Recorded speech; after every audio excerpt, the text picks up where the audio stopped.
ক্যামেরার কাজ হলো এইখানে যদি কোনো ছেঁড়া থাকে, এই জায়গা থেকে যদি কোনো কাপড় ছেঁড়া যায়, অটোমেটিক্যালি মেশিনটা এদিকে চেপে আসবে, কাপড় প্রবেশ করতেছে। এটার ভিতরে সব আগুন এবং বাতাস। প্রিয় দর্শক, আসসালামু আলাইকুম। শুরু করলাম আজকে নতুন আর একটা ভিডিও। আজকের ভিডিওতে আমরা কথা বলবো হিটসেট নিয়ে। হিটসেটটা আসলে কি, হিটসেট কেন করা লাগে, হিটসেট করলে কি কি সুবিধা পাই, আমরা এই বিষয়ে কথা বলবো। হিটসেটটা মূলত আমরা যেগুলো ফ্যাব্রিকের ভিতরে ল্যাকড়া থাকে, এই ল্যাকড়া ফ্যাব্রিক গুলো আমরা হিটসেট করি, এবং কটন যেগুলো আছে, কটনের ভিতরে অনেক সময় হিটসেট করি আমরা, সেগুলো শুধুমাত্র কোয়ালিটি ইস্যুর কারণে। যেগুলো হাই জিএসএম ফ্যাব্রিক গুলা 30 মার্ক ইস্যুতে অনেক সময় আমরা হিটসেট করে থাকি, সেমি হিটসেট বলে এটা। আর মূলত যেগুলো ল্যাকড়া ফ্যাব্রিক, ল্যাকড়া রিব, ল্যাকড়া সিঙ্গেল জার্সি, এই ফ্যাব্রিক গুলো আমরা নর্মালি হিটসেট করে এরপর আমরা ডাইং করে থাকি। তো হিটসেটটা আসলে কি এবং হিটসেটটা কেন করি, এই বিষয়ে আমরা কথা বলবো। তো দেখুন, পেছনে আমাদের গেরে কাপড় আছে, এই কাপড়গুলো একদম সরাসরি নিডিং থেকে আমাদের হিটসেট মেশিনে চলে আসছে। তো এখানে আসার পরে নিডিং থেকে রুল আকারে ফ্যাব্রিক দেয়। রুল আকারে ফ্যাব্রিক দেওয়ার পরে এগুলোকে আমরা প্রত্যেকটা রুল ভেঙে ভেঙে আমাদের এই যে সুইং মেশিন আছে, সুইং মেশিনে মাথা সেলাই করে দিয়ে এরপর হিটসেট মেশিনে আমরা এই কাপড়টা হিটসেটিং এর জন্য কাজ শুরু করি। হিটসেট করলে মূলত কাপড়ের যে কুকড়ানো ভাবটা, এটাই মূলত দূর হয়ে যায়, কারণ এটার ভিতরে ল্যাকড়া দেওয়া থাকে। ল্যাকড়ার যে আপনার ডাইমেনশন স্টেবিলিটি আছে, এটা আপনার খুবই পোর থাকে, যার কারণে হয় কি কাপড়টা কুকড়ে যায়, একদম কুকড়ে একটা কাপড় এদিক থেকে একদম মুড়ে চলে আসার প্রবণতাটা অনেক বেশি থাকে। তো শুরু হলো আপনার এখান থেকে, আমাদের হিটসেট করা কাপড় এখান থেকে ভাজায়া, এরপর আমাদের যে মেশিনের উপর দেওয়া যে স্প্যান্ডার রোলার, তারপরে সেন্টারিং রোলার, এরপর চলে আসে আমাদের প্যাডারে। প্যাডারে আমাদের অল্প স্বল্প কিছু কেমিক্যাল দিতে হয়। এই কেমিক্যালের ভিতরে আপনার ডিটারজেন্ট থাকে, তারপরে অ্যান্টিগ্রিজিং থাকে। এই কেমিক্যাল গুলো দিয়ে এরপর আমাদের এই হিটসেট করতে হয়।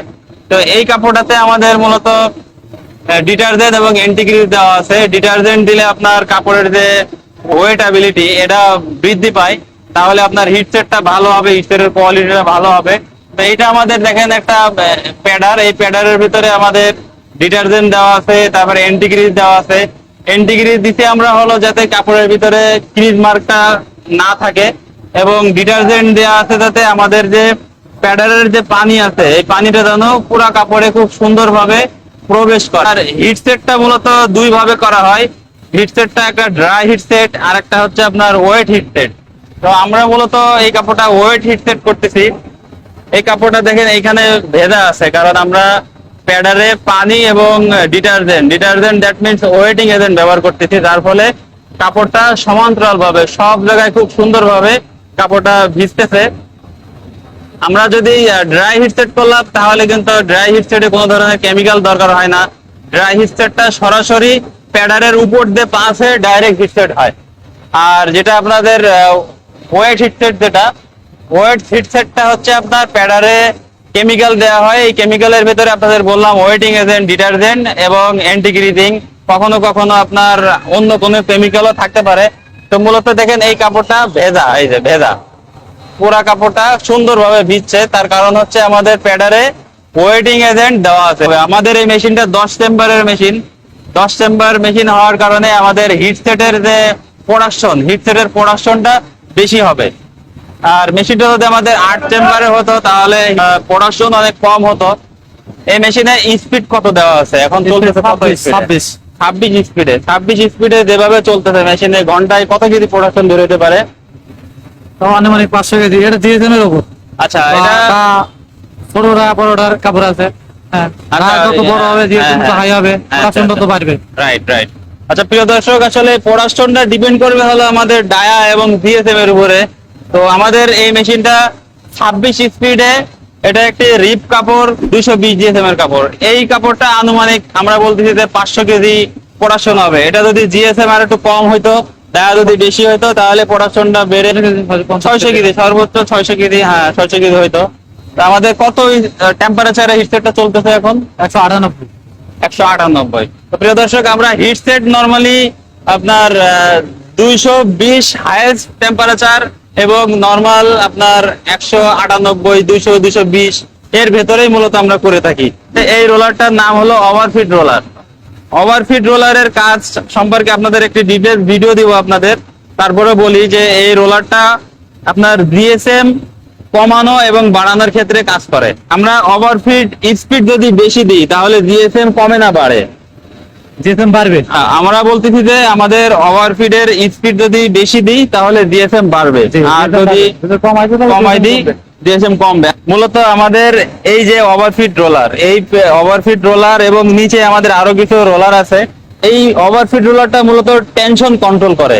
আমরা যদি এটা স্পিড বেশি দিই তাহলে কাপড়ের টেনশনটা কম খাবে, কাপড়টা দ্রুত চেনের উপরে যাবে। দ্রুত চেনের উপরে গেলে দেখেন এই যে ভাঁজ হয়ে কাপড় যাচ্ছে। যত বেশি এরকম ভাঁজ থাকবে কাপড়ের উপরে তাহলে আপনার জিএসএমটা তত বেশি হবে, রাইট?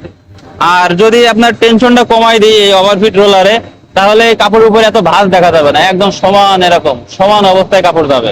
সেক্ষেত্রে আমাদের সামনে গিয়ে জিএসএম কম পাবো, তাই না? এছাড়া আমাদের এই মেশিনে এখানে একটা সেন্সর আছে, এইখানে একটা সেন্সর দেওয়া আছে। এই দুইটা সেন্সরের কি কাজ? এটা হচ্ছে অটো, এটা হচ্ছে কাপড়টা যদি মানে ক্যামেরার ভিতরে কাপড়টা থাকবো, যে কাপড়টা সোজা যাবে। তাহলে কাপড়টা কাটা ছেঁড়া আছে তাহলে সেন্সরে কাজ করবেন না, কাপড় পিন আউট যাবে। আচ্ছা প্রিয় দর্শক দেখেন, এইখানে একটা ক্যামেরা সিস্টেম দেওয়া আছে। এই ক্যামেরার কাজ হলো এইখানে যদি কোনো ছেঁড়া থাকে, এই জায়গা থেকে যদি কোনো কাপড় ছেঁড়া যায় অটোমেটিক্যালি মেশিনটা এদিকে চেপে আসবে। আর যদি আপনার মেশিনে কোনো ধরনের কাটা ছেঁড়া ফাটা না থাকে তাহলে স্মুথলি চলতে থাকবে। এইখান থেকে কাপড় নেমে কিন্তু সামনে কাটা দেওয়া আছে। এইখানে একটা আপনার রোলার আছে, সামনে একটা রোলার আছে, ওই সামনে আরেকটা রোলার আছে। এই রোলারের কাজ হলো আমাদের পিনের উপরে কাপড়টাকে সুন্দরভাবে গেঁথে দিচ্ছে। গেঁথে দেওয়ার ফলে কি হবে, আমাদের এই মেশিনের ভেতরে আপনার টেম্পারেচার আছে এবং বাতাস আছে, রাইট? বাতাসে যাতে কাপড়টা উপরে উঠে না যায় বা পিন থেকে খুলে না যায়, এর জন্য আমাদের এই পিনের উপরে খুব সুন্দর করে গেঁথে দেওয়া আছে। এরকম তিনটা রোলার। এই ছিল মোটামুটি এখানকার স্বাভাবিক কথাবার্তা, যেগুলো আসলে সবার জন্যই প্রয়োজন। তো আমাদের সামনে দেখেন কাপড়টা এই যে নামতেছে, এই মিররে দেখতে পাচ্ছি আমরা। এটাতে মানে দেখা যাচ্ছে আমাদের সামনে কাপড়টা নামতেছে, কিভাবে নামতেছে, কি অবস্থা। এবং এখানে একটা মাউথ স্পিকার দেওয়া আছে, যে আমাদের সামনে যদি কোনো ইনস্ট্রাকশন দেওয়ার প্রয়োজন পড়ে তাহলে আমরা এই মাউথ স্পিকারে কথা বললে সামনে সে শুনতে পায়, তাই তো? যদি কখনো মনে হয় যে স্পিড কমানো লাগবে, বাড়ানো লাগবে, ওদিক থেকে যদি কেউ বলে আমরা এখানে শুনতে পারি, এদিক থেকে বললে ওইদিকে শুনতে পারে, তাই তো? ওকে দর্শক, আমরা সামনের যে অপশনটুকু আমরা শেষ করলাম। তো আমাদের এই মেশিনটা 10 চেম্বারের মেশিন। আপনাদের এর আগে একটা ভিডিওতে বলেছিলাম যে 10 চেম্বার মেশিন কি এবং কিভাবে কাজ করে। দেখুন আমাদের এখান থেকে আমাদের এই যে চেম্বারের ভিতরে কাপড় প্রবেশ করতেছে, এটার ভিতরে সব আগুন এবং বাতাস। এর ভেতরে মূলত আমাদের কাপড়ের মূল যে কাজ সেটা সম্পন্ন হচ্ছে। মেশিনটা হলো আপনার গ্যাস বার্নার মেশিন। তো গ্যাস বার্নার মেশিনে এটা হলো প্রথম চেম্বার। এই মেশিনে এরকম একটা গ্যাসের লাইন দেওয়া আছে সুন্দর করে, এই প্যাডাল এটার ভেতরে ফায়ারিং হচ্ছে। এরপর আপনার আরেকটা চেম্বার আছে, এরপর আরেকটা চেম্বার, এইভাবে সর্বমোট 10টা চেম্বার দেওয়া আছে এই মেশিনটাতে। 10টা চেম্বারের ভিতরেই মূলত একই কাজ, প্রত্যেকটা চেম্বারেই আপনার একই টেম্পারেচার, একই স্পিড দেওয়া থাকে, যার ফলে আমাদের কাপড়টা খুব সুন্দরভাবে শুকিয়ে একদম সমান্তরাল হয়ে এরপর কাপড়টা সামনে বের হচ্ছে। তো চলুন আমরা দেখি সামনে কাপড়টা কিভাবে বের হয়। প্রিয় দর্শক, আমরা দেখেন এই যে আমরা আমাদের মেশিনের সামনের অংশে চলে আসছি। হিট সেট করার পর আমাদের কাপড়টা এখান থেকে ডেলিভারি হয়ে সামনে আসতেছে। আমাদের এই কাপড়টা হিটসেট হয়ে একদম এদের সামনের পজিশনে চলে আসছে। দেখেন এখানে আমাদের হিটসেট হয়ে ডেলিভারি হয়ে কাপড়টা এই যে এখানে জমা হচ্ছে। হিটসেট হওয়ার পর কাপড়টা দেখেন কেমন সুন্দর, এই পাশ এ পাশ একদম কুকড়ানো যে ভাবটা ছিল এটা কিন্তু চলে গেছে।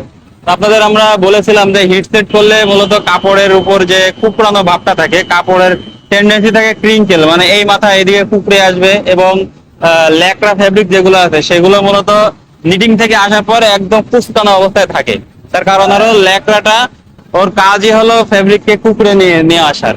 আর হিটসেট করার পর ল্যাকড়ার যে স্থায়িত্বটা এটা বৃদ্ধি পায়, যার ফলে কাপড়টা এরকম খুব সুন্দর হয়ে এরপর আমাদের ডাইং করার এবং ফিনিশিং এবং কাপড় পরবর্তী যে প্রসেস আছে তার জন্য খুবই সহজ হয়ে যায়। তো আমরা আমাদের যে হিটসেটের যে পুরো প্রসেসটা আপনাদের শেয়ার করলাম, আশা করি ভালো লাগছে। আগামীতে নতুন কোনো বিষয়ে আপনার সাথে কথা হবে। সে পর্যন্ত সকলে ভালো থাকবেন, সুস্থ থাকবেন। আল্লাহ হাফেজ।